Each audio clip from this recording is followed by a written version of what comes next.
Olá, ouvintes do Conexão Cidadão. Eu sou o Dimitri Lima e, junto com a Carol, vamos abordar um tema de grande preocupação social: o aumento dos preços dos combustíveis. A Petrobras anunciou na manhã desta quinta-feira que fará o primeiro reajuste nos preços de gasolina e diesel após 57 dias com o valor congelado.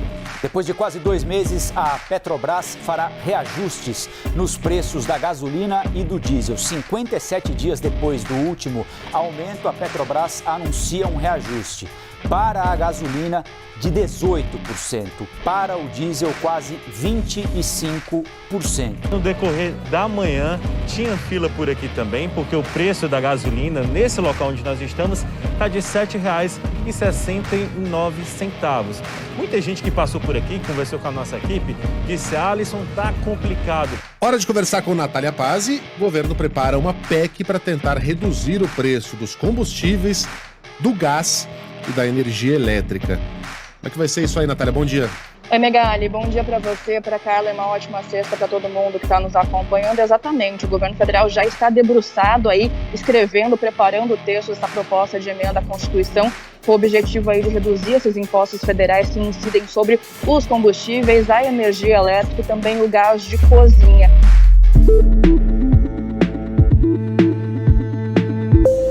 O aumento do preço dos combustíveis tem sido uma preocupação constante, pois afeta diretamente o bolso da população. E com isso, várias perguntas vieram à tona. O que ocasionou o aumento do valor da gasolina? Qual a participação dos impostos, especialmente do ICMS, cobrado pelos governos estaduais sobre o preço desse combustível? Para compreender a atual situação e responder a esses questionamentos, o Monitor Fiscal, projeto ligado ao NUPESC, elaborou a Carta de Conjuntura Macrofiscal com o tema PEC dos combustíveis e os possíveis impactos na arrecadação do ICMS no estado do Ceará. E para explicar os principais fatores ligados ao aumento dos combustíveis, convidamos o pesquisador do Núcleo de Pesquisas do Tribunal de Contas do Ceará, Jaime de Jesus. O objetivo desse estudo ele é duplo. O primeiro é a gente explicar como o preço dos combustíveis, em particular gasolina e diesel, eles são formados.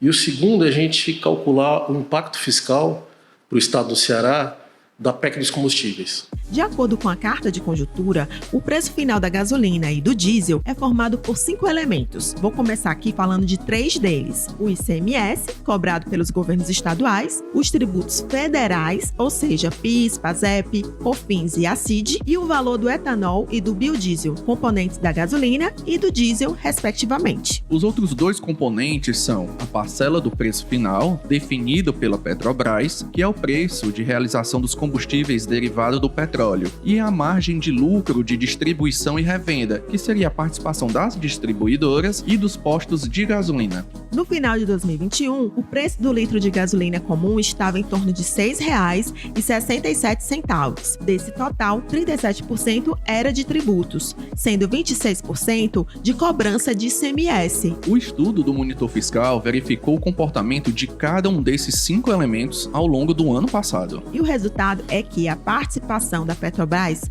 foi o componente com maior aumento, 57%.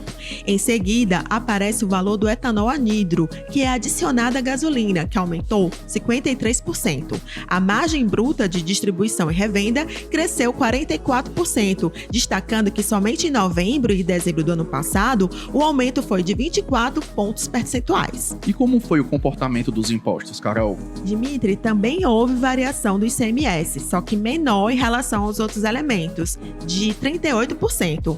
Já o valor referente aos tributos federais permaneceu estável em 2021. Agora eu vou pedir ajuda ao Jaime, porque o valor da cobrança dos tributos federais não variou e do ICMS sim. E outra, qual é a relação entre os elementos que formam os preços dos combustíveis? Qual o ponto do ICMS, o ponto que tem muita discussão?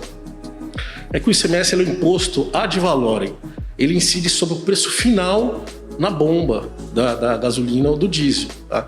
Então, se qualquer um desses outros itens aumenta, mesmo que a alíquota do Estado esteja fixa, a parcela dele aumenta. É diferente dos impostos federais. Os impostos federais é um valor fixo por litro. Em particular, na gasolina, de cada litro que você coloca, 69 centavos é fixo do governo federal. Tá?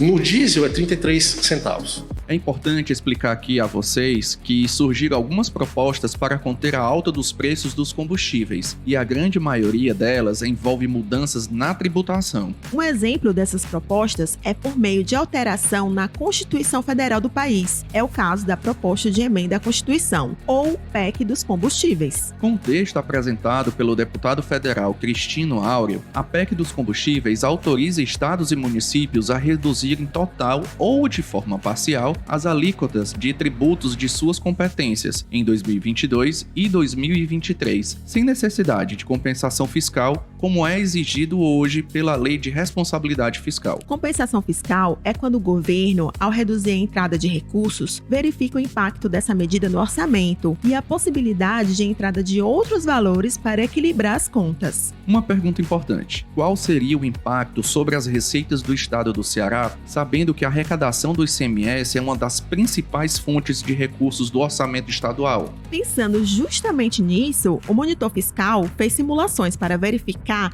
a redução potencial da receita pública no governo estadual. Então a simulação que a gente faz é o seguinte: a primeira simulação, imagina se nos 4 combustíveis, gasolina, diesel, álcool e o gás de cozinha, imagina se a gente reduzisse 1 ponto percentual em cada alíquota. Qual seria o impacto para o governo do estado do Ceará? Esse impacto seria aproximadamente 145 milhões por ano, né?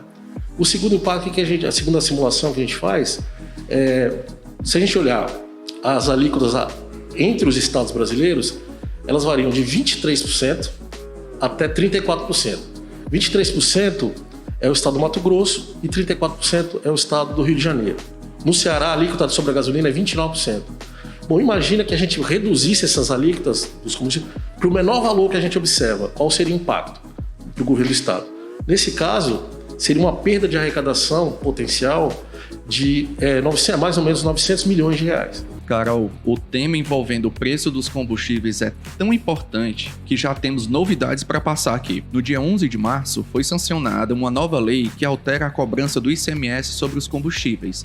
É a Lei Complementar número 192 de 2022. Pois é, Dimitri, são mudanças muito relevantes. Até então, os estados possuíam autonomia para definir o total cobrado em ICMS. Com a nova lei, haverá apenas uma única alíquota, e quem vai defini-la é o CONFAZ, o conselho que reúne secretários estaduais da Fazenda ou da Tributação. Dependendo do que o CONFAZ resolver, pode ocorrer que alguns estados percam receitas e outros aumentem a arrecadação. Já existem algumas previsões sobre a redução de recursos dos estados. A XP Investimentos, por exemplo, considera perdas de cerca de 22 bilhões de reais por ano. Essa nova lei também traz mudanças sobre o regime de cobrança de ICMS, conforme explica Jaime de Jesus. Como foi aprovado recentemente, a gente ainda vai ter uma outra carta de conjuntura que a gente vai abordar essa proposta, tá? Que já foi aprovada no dia 11, né? Só que a gente ainda não tem números. Por quê? Na questão do ICMS, ela é bem aberta, ela não diz em quanto os estados têm que reduzir. O que está escrito? É que o ICMS ele vai ser único para todos os estados, cobrado em uma única parte da cadeia de produtiva, provavelmente vai ser cobrado das distribuidoras, tá? Mas não diz exatamente quanto tem que reduzir. Isso fica a critério dos estados decidir. Mas isso pode causar um problema. Porque imagina, a alíquota sobre a gasolina, ela varia de 23% no Mato Grosso até 34% no Rio de Janeiro. Ora, se você reduzir a alíquota de todo mundo para 23%, o estado que mais vai perder seria o Rio de Janeiro. O Ceará também. O Ceará tem 29%, uma alíquota de 29%. Se cair para 23%, acaba perdendo. Então vai ser vai ter que ter uma discussão entre os estados para saber qual será essa alíquota única. Mas, então, até o momento não tem uma definição, fica a critério dos estados. Jaime, quero agradecer aqui as suas explicações e já renovar o convite para você e os demais pesquisadores do Monitor Fiscal a voltarem aqui ao Conexão Cidadão para abordar essas questões dos combustíveis e outros temas relevantes para a nossa sociedade. O projeto Monitor Fiscal é uma das iniciativas do NUPESC, Núcleo de Pesquisa do TCE Ceará, realizada em parceria com a Fundação Cearense de Apoio ao Desenvolvimento Científico e Tecnológico, FUNCAP, através do programa Cientista-Chefe. Vale lembrar aqui que o NUPESC é vinculado ao Instituto Plácido Castelo, o IPC, que é a nossa escola de contas. Agora é a vez de Ellen Vasconcelos apresentar outras notícias do TCE Ceará, direto da redação. Olá, Carol. Olá, Dimitri. Olá, ouvintes. A auditoria do TCE Ceará no Hospital Leonardo da Vinci é referência para a nota técnica da Controladoria Geral da União, a CGU, no Estado. A auditoria de conformidade, realizada pela Gerência de Fiscalização de Pessoal da Secretaria de Controle Externo, verificou a legalidade da contratação dos serviços de mão de obra no Hospital Leonardo da Vinci durante o período da pandemia do novo coronavírus. Nesta fiscalização, foram avaliados o processo de dispensa, de licitação e o contrato de gestão, firmados pela Secretaria da Saúde do Ceará e o Instituto de Saúde e Gestão Hospitalar, o ISGH. Referenciando o trabalho do TCE Ceará, a CGU emitiu nota técnica que trata da análise de dados sobre leitos de enfermaria e UTI em funcionamento neste hospital. Além das estratégias realizadas pela CGU, no documento do órgão federal constam diversas citações da auditoria realizada pelo TCE Ceará. Volto com vocês, Dimitri e Carol. Ficamos por aqui, pessoal. Espero que tenham gostado. No programa de hoje foram utilizados áudios da CNN Brasil, da TV Verdes Mares, do canal Exame e da Rádio Band News FM. Quero aproveitar aqui o espaço e mandar um alô aqui pro Leonardo Maia, Tiziana de Paula, Carolina Ferreira, Luciano Peroba. Faça como eles, mandem um e-mail para a gente. Anote aí, o nosso e-mail é comunicação@tce.ce.gov.br. Essa foi mais uma edição do Conexão Cidadão, programa de rádio oficial do TCE Ceará. A produção é da Assessoria de Comunicação. Até o próximo programa. Até a próxima, pessoal. O programa Conexão Cidadão é realizado pelo Tribunal de Contas do Estado do Ceará, com o apoio da Câmara Municipal de Fortaleza.